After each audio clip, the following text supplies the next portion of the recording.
ભાવનગર જિલ્લાના સ્ટેશનમાં દાખલ થયેલા કેસમાં પોલીસ દ્વારા ગુજસીટોકનો ગુનો દાખલ કરવામાં આવેલ, જેની તપાસ એએસપી અંશુલ જૈન દ્વારા કરવામાં આવી રહી છે। ત્યારે આજે એસપી અંશુલ જૈન તેમના સ્ટાફને સાથે રાખીને ભાવનગરના હાઈકોર્ટ રોડ પર એક દુકાનમાં જમીનના તૈયાર કરેલા દસ્તાવેજ અંગેની તપાસ અને પંચનામા માટે આવ્યા હતા।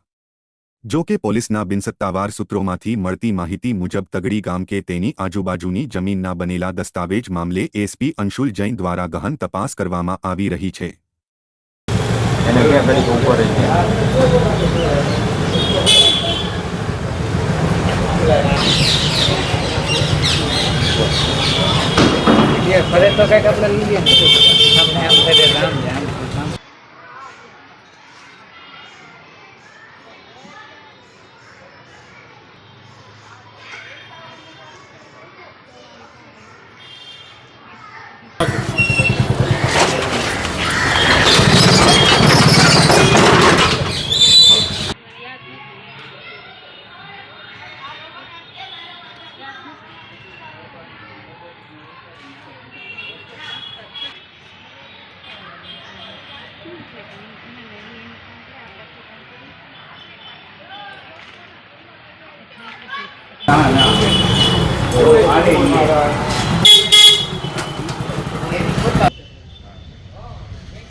ભાઈ